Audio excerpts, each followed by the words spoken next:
Hello दोस्तों। भारत और पाकिस्तान के बीच हालात नाजुक है। अभी भारत में मॉक ड्रिल हो रहे हैं। संदेश साफ है कि भारत किसी भी परिस्थिति के लिए तैयार है। दोस्तों, पाकिस्तान की बात करें तो उनकी हालत ख़राब है। उनका मीडिया रिपोर्ट आप देखेंगे तो आप पाएंगे कि खलबली मची हुई है पाकिस्तान में। वहाँ के प्रधानमंत्री कभी उस अधिकारी से मिल रहे हैं तो कभी उस अधिकारी से। वहाँ के मंत्रीगण पीओके में जाकर ये दिखाने की कोशिश कर रहे हैं कि वहाँ सब कुछ नॉर्मल है, पर आपको भी मालूम है, मुझे भी मालूम है कि वहाँ की स्थिति क्या होगी। अभी हालात ऐसा है कि कभी भी कुछ भी हो सकता है। आई डोंट प्रमोट वॉर और वायलेंस, पर अब बात भारत की आन की है, शान की है।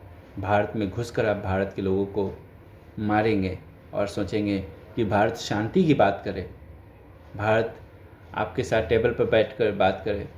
अब ये गुंजाइश नहीं है। संकेत साफ है कि हम किस दिशा में आगे बढ़ रहे हैं। तो भारत का जवाब देने के लिए पाकिस्तान दावा करता है कि उसके पास आर्मी है, एयरफोर्स है। मैं पढ़ रहा था कि उनका जो बेस्ट जो फाइटर जेट है वो है F-16, जो कि अमेरिका के द्वारा दिया गया है। फैल्कॉन भी बोलते हैं इसको। F-16 लगभग 75 के आसपास है उनके पास। दोस्तों, एक चीज़ मैं बता दूं, F-16 के बारे में पढ़ रहा था तो ये 4 डिकेड यानी लगभग 40 साल बूढ़ा है। इसकी जो टेक्नोलॉजी है वो 4 दशक पुरानी है। वहीं भारत के पास देखिए कि दुनिया की सबसे अच्छी, सबसे महंगी फाइटर जेट राफेल है।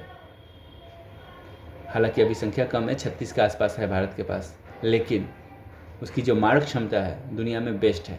फ्रेंच टेक्नोलॉजी का सबसे हाईटेक टेक्नोलॉजी उसमें है। तो बताइए आप राफेल के सामने उनके F-16 कैसे टिकेगा। उनका जो दूसरा सर्वश्रेष्ठ फाइटर जेट है जो वो लोग दावा करते हैं, मिराज, जिसकी संख्या लगभग 150 के आसपास है उनके पास। लेकिन हमारे पास तो मिराज जैसे पूरा सीरीज़ ही है, चाहे उसको कोई हो, तेजस हो या फिर खुद राफेल, और भी बहुत सारे हैं, लिस्ट बहुत लंबी है।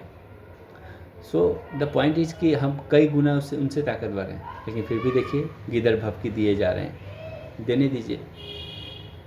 कहते हैं ना 100 सुनार की 1 लोहार की। तो भारत अब चोट देने वाला है, और ऐसा चोट देगा, मुझे ऐसा लग रहा है कि कई दशक तक पाकिस्तान शांत रहेगा और हमारी आने वाली पीढ़ी कम से कम किच किच से बच जाएगा। थैंक यू दोस्तों।